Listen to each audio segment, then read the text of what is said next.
大家好，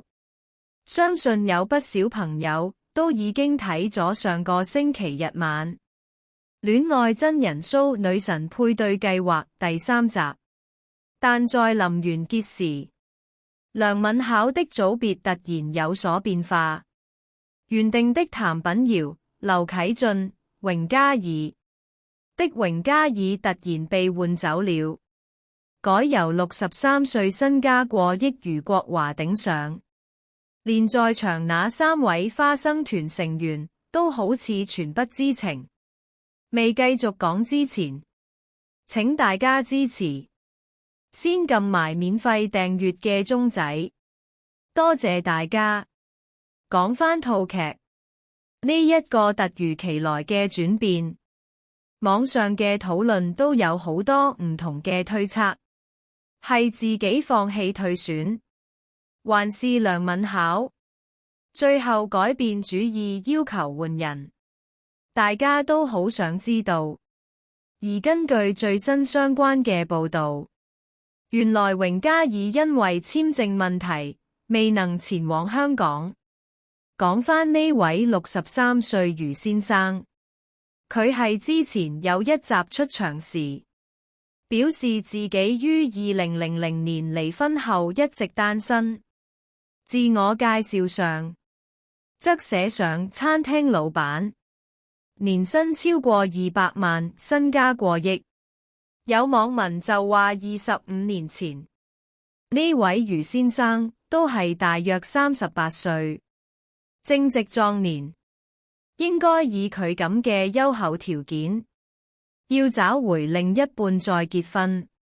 相信應該唔會好難啩。講返呢一集，當時呢位余先生未出場時，梁敏巧已撳燈。其後余先生再出場時，他又介紹自己有運動以保持身形，更跑去梁敏巧身邊，邀請梁敏巧摸一摸佢嘅6嚿腹肌，相當主動和大膽。可惜係最後5秒，梁敏巧最終把燈熄咗。佢認為年紀係一個好大嘅關鍵問題。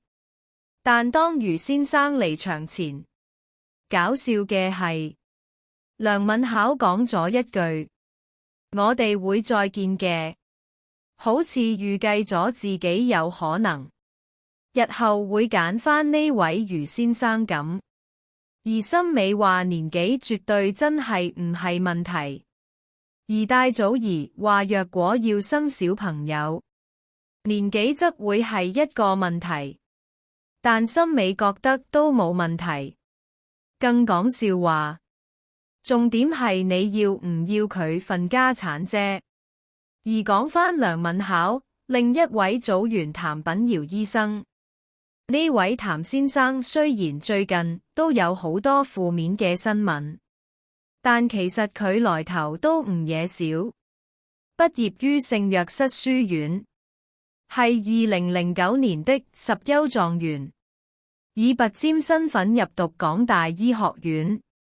至於梁敏巧最近佢愛 Babyface， 更惹來拜金言論對佢攻擊，而譚品堯就在訪問中高調回應，表示佢好欣賞梁敏巧情商好高，但你見到梁敏巧嘅回應係好樂觀積極，完全冇話唔開心。呢個佢覺得梁敏巧性格好好。今日就同大家講到呢度，記得幫手撳埋免費訂閱嘅鐘仔，下次見，拜拜。